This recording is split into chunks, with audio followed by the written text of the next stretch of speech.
এই জন্য ঔপনিবেশিক চিন্তা থেকে বেরিয়ে আসতে হবে। ঔপনিবেশিক চিন্তা কি? Divide and rule. এই নীতির উপরে ব্রিটিশরা গোটা পৃথিবী শাসন করেছে, মানে ভাগ করার শাসন করো। আপনারা এই বড় বাড়ির মানুষ যত ডিভাইডেড হবেন, বহির্শত্রু তত আপনার গ্রামে ফেতনা ঢোকা দিবে। আর গ্রামের লোক যদি ঐক্যবদ্ধ থাকেন, দেখবেন বাহিরের কেউ কিছু এসে করতে পারবে না। ঐক্য এমন একটা শক্তি। কিন্তু ব্রিটিশরা এই ডিভাইড করেছে। 800 বছর মুসলমানরা এই ভারত উপমহাদেশ শাসন করেছে, হিন্দু মুসলিমের দাঙ্গা হয় নাই। এই মুঘল পিরিয়ড চলে গেল, ইংরেজরা আসলো, প্রায় 200 বছর শাসন করলো। এই 200 বছরে এসে তারা কি করলো দেখেন, প্রথমে ডিভাইড করলো হিন্দু আর মুসলমান, অর্থাৎ হিন্দু মুসলমানের ডিভাইড ছিল না, কিন্তু এরা এসে ডিভাইড চালু করলো। তাহলে হিন্দু মুসলমানের দাঙ্গা এই 800 বছরে হয় না মুঘল পিরিয়ডের, ইসলামের শাসন আমলের, বা এই যে ইকতারউদ্দিন মোহাম্মদ বখতিয়ার খলজি, আরো মানে আলাউদ্দিন খিলজি, কত শাসক, মুঘল শাসক, বিভিন্ন শাসকরা এই ভারত উপমহাদেশ প্রায় 800 বছর শাসন করেছে। হিন্দু মুসলমানের দাঙ্গা হয় নাই। এত মানে স্বাধীনভাবে মুসলমানরা চলেছে, হিন্দুরা চলেছে যার যার ধর্ম নিয়ে, কেউ কারো প্রতি কোনো অবিচার করে না। শুধু অবিচার করতো মুসলমান হিন্দুদের প্রতি। ভারতে একটা হিন্দু থাকতো না। জোর করে যদি ধর্মান্তরিতের বিধান ইসলামে থাকতো, এই 800 বছরে একটাও হিন্দু খুঁজে পাওয়া যেত না। সকল মুসলিম শাসকরা, সম্রাট বাবর থেকে শুরু করে সবাই হিন্দুদেরকে জোর করে ধর্মান্তরিত করে মুসলমান বানাতো। কিন্তু এরকম ইতিহাস পৃথিবীর কোথাও নাই যে মুসলমানরা জোর করে হিন্দুদেরকে মুসলমান বানাইছে। তাহলে 800 বছরে যদি মুসলমান জোর জুলুম করতো, হিন্দু থাকতো না, অথচ হিন্দুর সংখ্যায় বেশি। তাহলে ব্রিটিশরা এসে ডিভাইড অ্যান্ড রুল, হিন্দু আর মুসলমানের মধ্যে দাঙ্গা বাঁধিয়ে দিল। এই দাঙ্গা এমন এক রূপ নিল যে হিন্দুস্তান আর পাকিস্তান নামে দুইটা রাষ্ট্র হতে বাধ্য হলো। ইতিহাস তো সবাই জানেন। হিন্দুস্তান পাকিস্তান কেন হলো? এই হিন্দু আর মুসলমানের দাঙ্গার কারণে এই কাজটা হয়েছে। হিন্দু শাসনামলে মসজিদ বানানো যায় নাই। পাকা মসজিদ বানালে জমিদার কোষাগারে 1000 টাকা, কাঁচা মসজিদ বানালে 500 টাকা জমা দিয়ে তারপরে মসজিদ বানাতে হতো। কোন মুসলমান সন্তানের ইসলামী নাম রাখা যেত না। ইসলামী নাম রাখলে হিন্দু জমিদারের কোষাগারে বা বাইতুল মালে টাকা জমা দিয়ে আসতে হতো। কোন মুসলমান দাড়ি রাখতে পারতো না। যদি তারা মুসলমান দাড়ি রাখতো, দাড়ির উপরে 2.5 টাকা খাজনা দিতে হতো। মুসলমান সন্তানের আকিকা করা যেত না।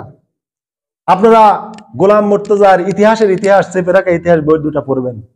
এমন জুলুম নির্যাতন করেছে মুসলমানের প্রতি। হিন্দুস্তান পাকিস্তান কেন ভাগ হলো? ওরা ওদের ধর্মের প্রতি অটল অবিচল, অন্ধবিশ্বাস, কিন্তু মুসলমানকে তাদের ধর্ম অটল অবিচল ভাবে পালন করতে দেবে না। আর আমরা মুসলমান করিও না। তাহলে হিন্দুস্তান পাকিস্তান ভাগাভাগি হলো, হিন্দুরা হিন্দুত্বের উপরে প্রতিষ্ঠিত থাকলো, কিন্তু পাকিস্তান ডিভাইডেড এর পর পাকিস্তানের মুসলমান ইসলাম ধর্মের প্রতি অন্ধ অনুসারী হিসেবে থাকতে পারলো না। এই কায়েদে আজম, জিন্না বলেন, ভুট্টো বলেন, সবাই সেকুলার হয়ে গেল। মানে আমরা ধরনের নিরপেক্ষ। কাকে খুশি করবে? আমেরিকাকে খুশি করবে, তাদের প্রভুকে খুশি করবে। তাহলে ভারত কাউকে খুশি করলো না, তাদের হিন্দুত্ববাদী মূর্তি পূজার উপরে অবিচাল থাকলো, রাষ্ট্রীয়ভাবে এটাই তারা পালন করতে থাকলো। আজও হিন্দুত্ববাদী সংগঠন এই মোদি এই ক্ষমতায় রয়ে গেছে ভারতে। কিন্তু এই পাকিস্তান গঠনের পর, পাকিস্তান পিরিয়ড থেকে শুরু করে আজও আমরা ইসলামী অনুশাসনের উপরে আমরা উঠতে পারিনি। পাকিস্তান হয়ে গেল সেকুলার রাষ্ট্র। কায়েদে আজম জিন্না থেকে শুরু করে যারাই পাকিস্তানকে ভাগ করেছিল, হিন্দুস্তান পাকিস্তান গড়েছিল, এরা এসে ইসলামের উপর থাকলো না, হলো ধর্ম নিরপেক্ষ। ইসলামিক অনুশাসন, ইসলামিক হুকুমত, ইসলামিক খেলাফত তারা কায়েম করে নাই। কিন্তু ওরা হিন্দুত্ববাদের উপরে তারা অবিচল প্রতিষ্ঠিত হয়ে আছে। এরপরে আবার কি হলো দেখেন, আবার পাকিস্তানেরা পশ্চিম পাকিস্তান আমাদের প্রতি অবিচার করলো, পূর্ব পশ্চিম পাকিস্তান, আবার যুদ্ধ হলো, বাংলাদেশের জন্ম হলো। এই যে ডিভাইড অ্যান্ড রুল। কিন্তু ভারতে দেখেন তো, হিন্দু রাজত্ব আজও অখণ্ড অবস্থা রয়ে গেছে। এত বড় সুবিশাল পৃথিবীর রাষ্ট্র, এত বড় মানে পৃথিবীর প্রায় 3 নম্বর এরিয়ার দিক দিয়ে এত বড় সুবিশাল রাষ্ট্র ভারত আজও অখণ্ড রয়ে গেছে। আর আমরা ছোট্ট একটা এলাকা 2 ভাগে ভাগ হয়ে গেলাম। মুসলমান হয়ে গেল পশ্চিম পাকিস্তান, হয়ে গেল পূর্ব পাকিস্তান, পূর্ব পাকিস্তান হয়ে গেল আবার বাংলাদেশ। এই যে ডিভাইড অ্যান্ড রুল, এটা মুসলমানদের মধ্যে কেন? আমরা আমাদের ঐক্যকে, ইসলামকে আমরা রাখতে পারিনি। ইসলামিক ভাবধারা আমরা লালন করতে পারিনি। আজও মুসলমান দাঁড়িয়ে রাখতে লজ্জা পায়। আরে মুসলমান, তুমি তো দাঁড়িয়ে রাখতে লজ্জা পাও, হিন্দুরা তো লজ্জা পায় না। ওরা গরুর মুখ খাতে লজ্জা পায় না, অহরহ গরুর পেশাব পায়খানা ওরা মানে গিলাস দিয়ে তারা খাচ্ছে, আর তুমি মুখে দাঁড়িয়ে রাখতে লজ্জা পাও। ওরা তো এই যে শাখা পরে, কত মালা পরে, ফুতির মালা, এইগুলি তো তারা লজ্জা পায় না। তুমি মুসলমান, জুব্বা গায়ে দিতে লজ্জা পাও? কেমন মুসলমান? তোমার লজ্জা করা উচিত। তুমি দাঁড়িয়ে রাখতে তুমি লজ্জা পাও। তোমার বন্ধুরা তোমাকে খারাপ বলবে, সেকেলে বলবে, জঙ্গি বলবে, খারাপ দেখাবে, এই হীন মানসিকতা, এটা শয়তানি মানসিকতা। এটা শয়তান তোমাকে লজ্জা দিয়ে এটা রেখে দিয়েছে। তুমি তোমার ইসলামই পালন করতে পারো না, তুমি লজ্জা পাও। এই লজ্জা না, এটা শয়তান তোমাকে একটা ওয়াসওয়াসা দিয়ে রেখেছে। এজন্য মুসলমান ইসলামের প্রতি একনিষ্ঠ ভাবে থাকতে হবে। যদি না থাকতে পারেন তাহলে কঠিন অবস্থা হবে। এটা আল্লাহ সূরা ফাতিহা শিক্ষা দিয়েছেন, মুহাম্মাদুর রাসূলুল্লাহ ওয়াল্লাযিনা মাহু আশিদ্দাউ আলাল কুফফার। মুহাম্মদ এবং তার সাথে যারা আছে সাহাবীরা কাফেরদের প্রতি কঠোর। এই কঠোর যদি আপনি না হতে পারেন কাফেরদের প্রতি, হিন্দুস্তানের প্রতি যদি কঠোর না হতে পারেন, তাহলে আপনি ঈমান থাকবে না, ঈমানের উপর আপনি চলতে পারবে না। এই কঠোরতা আল্লাহ শিক্ষা দিয়েছেন। ইয়া আইয়ুহান নাবিয়্যু জাহিদুল কুফফার ওয়াল মুনাফিকিন ওয়াগলুজ আলাইহিম। হে নবী, কাফের আর মুনাফিকদের বিরুদ্ধে যুদ্ধ করেন আর তাদের প্রতি কঠোর হন। তাহলে কঠোরতা কে হতে বলেছেন? আল্লাহ হতে বলেছেন। কিন্তু আমরা সহানুভূতিশীল।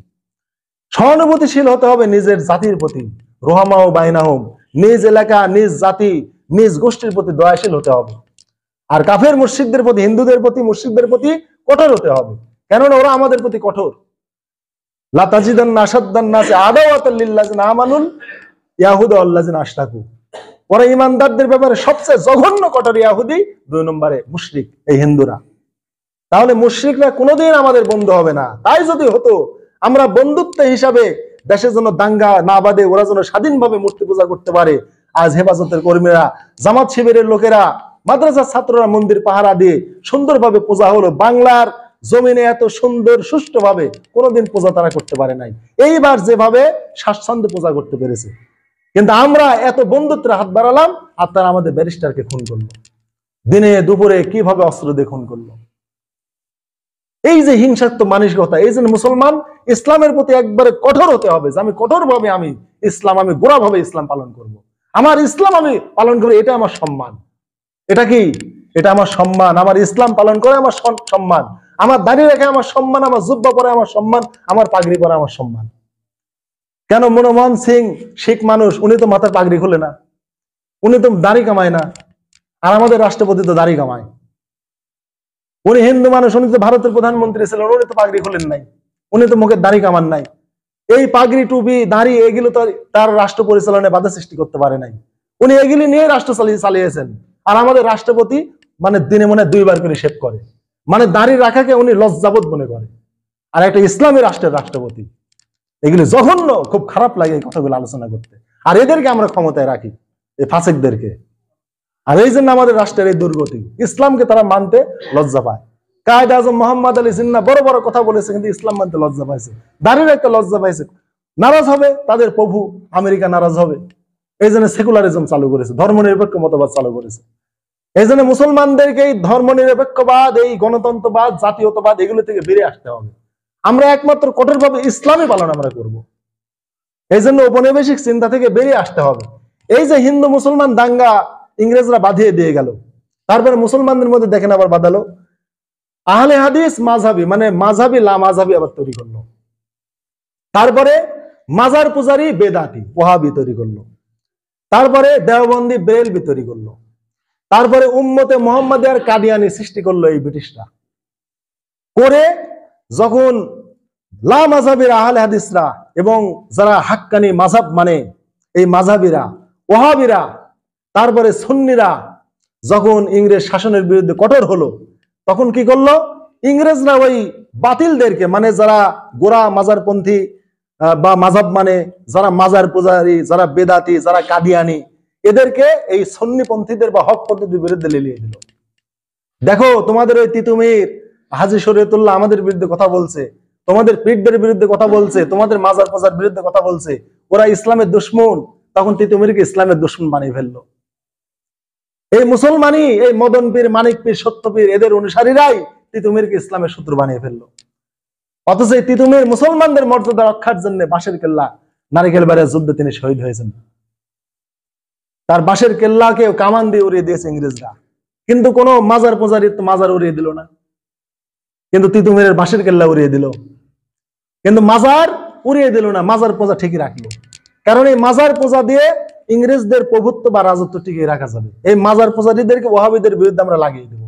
মুসলমান মুসলমান দাঙ্গা বাঁধিয়ে দেব। এই চিন্তা থেকে আমাদের বেরিয়ে আসতে হবে। খুব দুঃখ লাগে, এই যে ব্যারিস্টার সাইফুল ইসলামকে হত্যা করা হলো, বড় বড় আলেম, হেফাজতের আলেমরা বলছে যে উনি শিবির কর্মী ছিল, আর শিবিরের ছেলেপেলেরা কি করছে, ওই পূজায় গিয়ে তারা মানে কবিতা গাইছে, গজল গাইছে, তাদের মন্দির পাহারা দিছে। এখন শিবির বুঝুক যে শিবির কর্মী সাইফুলকে, ব্যারিস্টারকে ওই ইসকন হত্যা করলো। এভাবে বলা আমি মনে করি ঠিক না। এ শিবির, এ জামাত, এ হেফাজত, এগুলো কেন? বলতে হবে এই সাইফুল ইসলাম মুসলমান, একজন মুসলমানের রক্তকে ইসকন কেড়ে নিল, একটা মুসলমানের জীবন কেড়ে নিল। এই ঔপনিবেশিক চিন্তা, অমুক শিবির, অমুক জামাত, অমুক হেফাজত, অমুক তাবলিগ, এগুলো তো ঔপনিবেশিক চিন্তা, ঔপনিবেশিক ভাবধারা। আর এই চিন্তা যখন আমার আসবে, ও তো শিবির করতো, যাক মারা গেছে গেছে, ও তো হেফাজত করতো, মারা গেছে গেছে, ও তো তাবলিগ করতো, মারা গেছে গেছে, আমার দলের কেউ না। কিন্তু উনি যে মুসলমান, এই চিন্তা আমার ভিতরে আসে না। আসে না কেন? ওই ঔপনিবেশিক চিন্তা, একটা কলোনিক্যাল একটা চিন্তা, ওই যে ডিভাইড অ্যান্ড রুল দিয়ে গিয়েছে, যে ডিভাইড করো আর শাসন করো। উচিত ছিল এই ব্যারিস্টার সাইফুল একজন মুসলিম, তিনি মুসলমানের সন্তান, তিনি মুসলিম ব্যারিস্টার, তার রক্ত নেওয়া হয়েছে, এই রক্তের বদলা আমরা নেব, এই কথা বলা উচিত ছিল। শিবির হিসাবে তাকে সাইড করে ফেলার কোনো অবকাশ দেশে নাই। এই জন্য এই কলোনিক্যাল চিন্তা থেকে, এই ভাবধারা থেকে, উপনিবেশিক চিন্তা থেকে আমাদের বেরিয়ে আসতে হবে। আর এই চিন্তা করেই তো গোটা পৃথিবীর মুসলমান এরকম হচ্ছে। হামাসকে আক্রমণ করলো ইসরায়েল, সৌদি আরব বা মিশর বা জর্ডানের সৈন্যরা কি বলছে, ফিলিস্তিনে যুদ্ধ না করে ইসরায়েল, ওরা হামাস, ওরা হচ্ছে শিয়া, করুক, সমস্যা নেই। ও চিন্তা কেন? চিন্তা করতে হবে হামাস আমার মুসলিম ভাই। একজন মুসলমান যতক্ষণ কাফের না হবে ততক্ষণ তাকে মুসলিম হিসাবে গণ্য করতে হবে। ফুরফুরা পীর সাহেব আবু বকর সিদ্দিক বলেছেন, তাবলিগ জামাত আমার ভাই, দেওবন্দিরা আমার ভাই, আহলে হাদিসরা আমার ভাই। একজন মুসলমান যতক্ষণ মুসলমান বলে নিজেকে দাবি করে সে আমার ভাই, যখন সে কাফের হবে তখন আর আমার ভাই থাকবে না। অতএব যতক্ষণ একজন মুসলমান কাফের না হবে ততক্ষণ পর্যন্ত সে আমার ভাই। তার অন্যায় অপকর্ম থাকতে পারে, থাকা স্বাভাবিক, এটা থাকবেই, ভুল ত্রুটি মানুষের থাকবেই। অতএব এই জঘন্য কলোনিক্যাল চিন্তা থেকে আমাদের বেরিয়ে আসতে হবে। আর এই কারণেই হামাসকে এই মধ্যপ্রাচ্যের মুসলমান সাহায্য করছে না। যে হামাসরা তো শিয়া, ওরা ইরানের উত্তরসূরি বা ইরানের নীতিতে তারা চলে। এই যে একটা কলোনিক্যাল উপনিবেশিক চিন্তা, এই চিন্তার কারণেই হামাস কোনো মুসলমানদের সহযোগিতা পাচ্ছে না। আজ প্রায় লক্ষাধিক মানুষকে, মুসলমানকে মেরে শেষ করে দিল, ঘর বাড়ি সবকিছু মাটির সাথে ধূলিসাৎ করে দিল ইসরায়েল। কোন মুসলমানের কোনো ভ্রুক্ষেপ নাই। কেন? ওরা যে হামাস, ওরা ইরানের অনুসারী, ওরা শিয়া। এই যে একটা মানসিকতা, এই মানসিকতাটা, এই ডিভাইড অ্যান্ড রুল, এটা ইংরেজরা আমাদের ঢুকিয়ে দিয়ে গেছে। এইরকম চিন্তা আসলেই মুসলমানদেরকে যুগের পর যুগ, বছরের পর বছর শাসন করা যাবে। আর মুসলমান যখন মনে করবে যে উনি আমার মুসলিম ভাই, এই চিন্তা করে যখন তার পাশে দাঁড়াবে, আর ওরা আক্রমণের সুযোগ পাবে না। এই জন্য দুঃখ লাগে হাজরিন, এই জন্য সাইফুল মারা গেছে, তাকে বলতেছে ও শিবির কর্মী। এই শিবির কর্মী বলে বড় বড় আলেমরা বিবৃতি দিচ্ছে। তাহলে আজ শিবির মরবে, কাল হেফাজত মরবে, কাল জামাত মরবে, এভাবে মুসলমান মারা যাবে। আর আমরা এই কলোনিক্যাল চিন্তা থেকে এখনো বেরিয়ে আসতে পারবো না। আলেমদেরকে এই জন্য দূরদর্শী সম্পন্ন হতে হবে, দূরদর্শিতামূলক কথা বলতে হবে। এমন কোনো কথা বলা যাবে না যে কথার দ্বারা ভাতৃঘাতী যুদ্ধ বাঁধে। এরকম কলোনিক্যাল চিন্তা, এরকম মানে বৈচিত্র্যের চিন্তা আসে, ভাগাভাগির চিন্তা আসে, এটা করা যাবে না। এই জন্য এই চিন্তাটা কিভাবে ঢুকেছে দেখেন। জামাত ইসলাম যুদ্ধ অপরাধ, জামাত ইসলামের লোক রাজাকার, এই তথ্য আমরাও জানতাম যে জামাত ইসলাম রাজাকার, জামাত ইসলাম যুদ্ধ অপরাধী। কিছুদিন আগে একটা বই পড়লাম, যে বইয়ের কথা গতদিন বলেছিলাম, আমার দেখা রাজনীতির 50 বছর, আবুল মনসুর আহমদের 608 পৃষ্ঠা, একটা পৃষ্ঠা পড়েন। দেশদ্রোহী, যুদ্ধ অপরাধ কি বলা হয়, কাকে বলা হয়? এই আবুল মনসুর আহমদ তার আমার দেখা রাজনীতির 50 বছর এই বইয়ের 608 পৃষ্ঠা উনি বলছেন, দেশদ্রোহী হয় হচ্ছে দেশ স্বাধীনের পর, দেশ স্বাধীনের আগে নয়।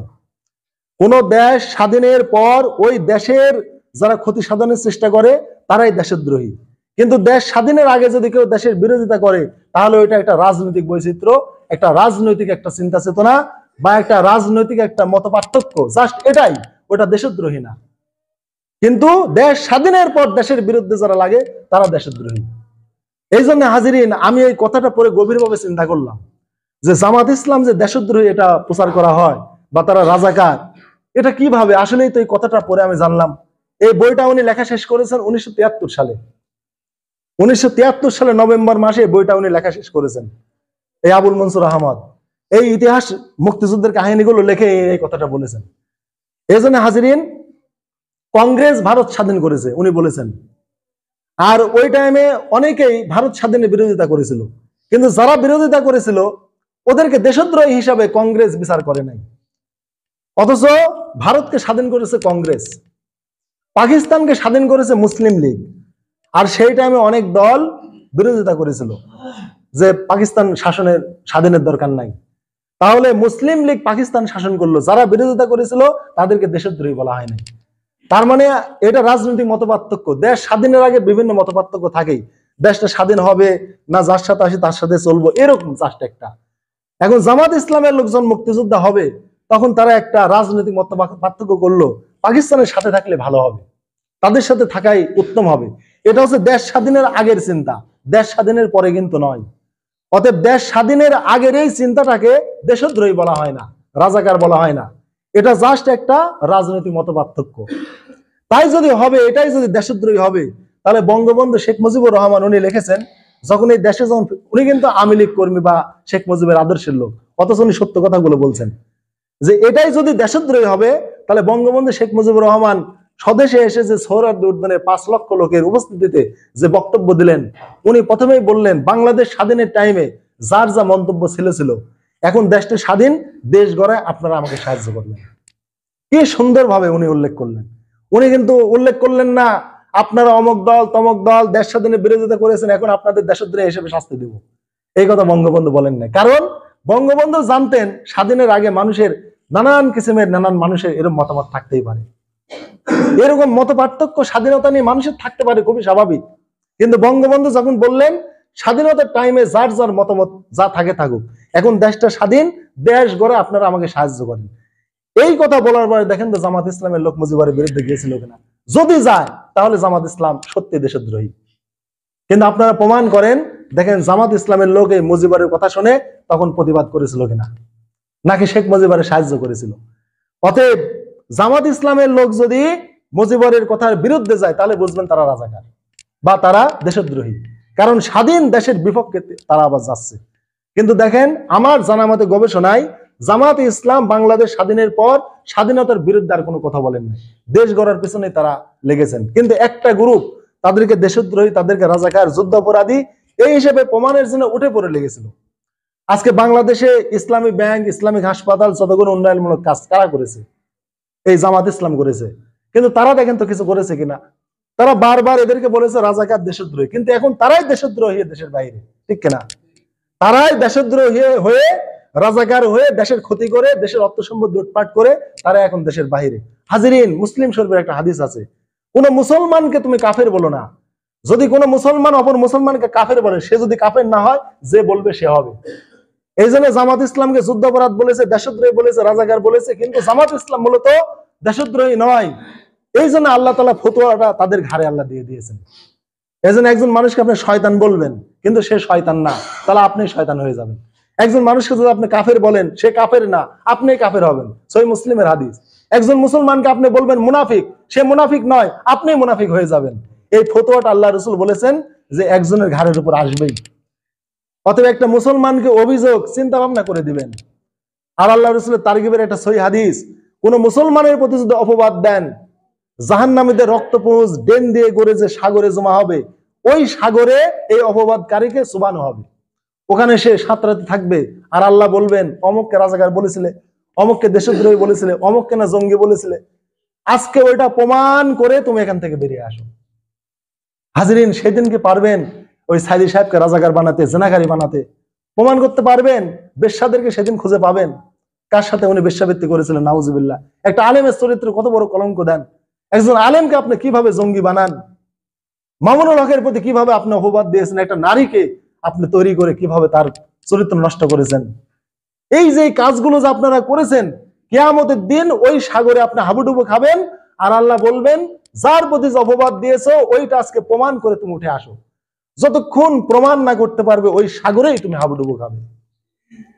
কত বড় বড় কেস চালিয়েছেন, চাপিয়েছেন আলেম ওলামার প্রতি, মানুষের প্রতি, এগুলি বলতে হৃদয় রক্তকরণ হয়ে যায়। হাজিরিন, এই জন্য আল্লাহ তাআলা মানুষকে ফতোয়া চিন্তা ভাবনা করে দিবেন। কোন মানুষকে রাজাকার, দেশদ্রোহী, কাফের, মুনাফিক চিন্তা করে বলবেন। যদি সেটা না হয়, সত্যি আপনার ঘরে ওটা এসে পড়বে। এটাই সহিহ মুসলিমের হাদিস। এই জন্য ইমাম গাজালি বলেছেন, মূর্খরাই অপরকে কাফের বলে। আরে অপরকে কাফের বলার মধ্যে রিস্ক আছে, তুমি রিস্কে কেন যাবে? কারণ সে যদি কাফের না হয়, তুমি হয়ে যাবে। তাহলে অপরকে কাফের বলার মধ্যে মহা রিস্ক আছে, মহা রিস্ক। ইমান হারানোর ভয় আছে, কারণ সে যদি কাফের না হয়, তাহলে আমি কাফের হয়ে যাব। এত সাংঘাতিক কথা। এই জন্য মুসলমানের ব্যাপারে কথা বললে চিন্তা করে বলতে হবে হাজরিন। তো এই জন্য হাজরিন, যেটা বলছি, রাজনৈতিক দলগুলির মধ্যে ইউনিটি ইন ডাইভার্সিটি হতে হবে। বৈচিত্র্য নিয়েই সকলকে ঐক্য করে তুলতে হবে। এখন ডক্টর ইউনূস আছেন, উনি দেশের প্রধান, ওনার নেতৃত্বে শক্ত করতে হবে, গোটা দেশের লোক এক হতে হবে। কোনোদিন ভারত আমাদের সাথে কোনো কিছুতে পারবে না ইনশাল্লাহ। আর পাকিস্তানকে শত্রু মনে করার দিন আর নাই। এখন পাকিস্তান বলে তুমি কে আমি কে, বাংলাদেশ বাংলাদেশ। এখন পাকিস্তান পাল্টে গেছে, ওই ইয়াহিয়া ভুট্টো খান আর ওই অমক তমক আর নাই, এখন আলাদা। তারা আমাদের মুসলিম ভাই, তাদেরকে এইভাবে আর কতদিন ঘৃণার চোখে দেখবেন? এখন যদি আল্লাহ না করুক, ভারত যেভাবে ক্ষেপে আছে, ওদের এমপি মন্ত্রীরা যুদ্ধের হুমকি দিচ্ছে বাংলাদেশকে, ডাইরেক্ট হুমকি দিচ্ছে। এর আগে 20 বারের মতো যুদ্ধ হয়েছে আমাদের বিডিআর এর সাথে, একটা যুদ্ধ ভারত পারে নাই, একটা যুদ্ধও পারে নাই। এই জন্যই তো ওই বিডিআর বিদ্রোহ করে ওই জওয়ানদেরকে দুনিয়া থেকে বিদায় করে দিল। এটা একটা ভারতের প্রতিশোধ ছিল, এটা একটা ভারতের প্রতিশোধ ছিল। ফ্যাসিবাদীর দ্বারা ওই প্রতিশোধটা নিয়ে নিয়েছে। এই জন্য বঙ্গবন্ধুর দ্বারা ওদের ফ্যাসিবাদী ধর্ম নিরপেক্ষ মতবাদ চালু করতে পারে না। বঙ্গবন্ধু নিজেকে মুসলমান বলে পরিচয় দিয়েছেন, কিন্তু শেখ হাসিনার দ্বারা ভারত অনেকাংশে সফলতা লাভ করেছে। এই ইসকন দিয়ে, অমক দিয়ে, তমক দিয়ে, বিভিন্ন দিয়ে অনেকখানি ভারত এগিয়ে গেছে। এই জন্য ভারত তাকে একবারে পেটে টেনে নিয়েছে। চিন্তা করতে হবে হাজির, দেশটা বিক্রি করে খাওয়া যাবে না। যা হয়েছে হয়েছে অতীতে, এখন আমরা ঐক্য হব, না হলে আমাদের ভবিষ্যৎ বংশ এই দেশে থাকা কঠিন হবে। যুদ্ধ এমন একটা জিনিস, একবার যদি বেঁধে যায়, বের হওয়া খুব কঠিন। আজকে 1 বছর 2 বছর 1 বছর পেরিয়ে গেল, আজকে ফিলিস্তিন যুদ্ধ থেকে বেরিয়ে আসতে পারলো না। যদি মতো মনে করবেন না, যুদ্ধ কি সাংঘাতিক জিনিস। একবার যদি শুরু হয়ে যায়, এই স্বাধীন মাতৃভূমিতে আমরা এভাবে থাকতে পারবো না। ওই মাঠে গিয়ে আজ পেঁয়াজ লাগাতে স্বাধীনভাবে পারবেন না। এত নিচু মনে করবেন না, ছোট মনে করবেন না। বর্তমান পরিবেশ পরিস্থিতি উত্তপ্ত। ভারত এমন উগ্রভাবে আমাদের প্রতি লেগে আছে, এত উস্কানি দিচ্ছে। এই চিন্নার কিছু হলে পারে ওরা দেখে নেবে, ওরা যুদ্ধের হুমকি ধমকি দিচ্ছে। একবার যদি একটা বোম ফেলায়, আমরা যদি পাল্টা ফেলে যদি লেগে যায়, আল্লাহ না করুক, কত বছর যে যুদ্ধ স্থায়ী হবে আপনারা কল্পনা করতে পারবেন না। কত মানুষ মারা যাবে, কি অবস্থা হবে, এটা আল্লাহ রাব্বুল আলামিন ভালো জানে। এই জন্য এইখান থেকে আল্লাহ আমাদের বেরিয়ে আসার তৌফিক দিক। আর আমরা যদি ঐক্যবদ্ধ থাকি, পৃথিবীর কোনো শক্তি আমাদেরকে কিছু করতে পারবে না। এই জন্য আমেরিকার মতো সুপার পাওয়ার আপনার ভিয়েতনামে যুদ্ধ করেছিল, ছোট্ট রাষ্ট্র, দুর্বল রাষ্ট্র, রাষ্ট্রের জনগণ ঐক্যবদ্ধ ছিল। আমেরিকার মতো সুপার পাওয়ার পারে নাই, শুধু ঐক্যের কারণে। আফগানিস্তানের মুসলমানদের মধ্যে ঐক্য আছে, ঐক্যের কারণে সোভিয়েত ইউনিয়ন, রাশিয়া হেরে গিয়েছে আফগানিস্তানের কাছে।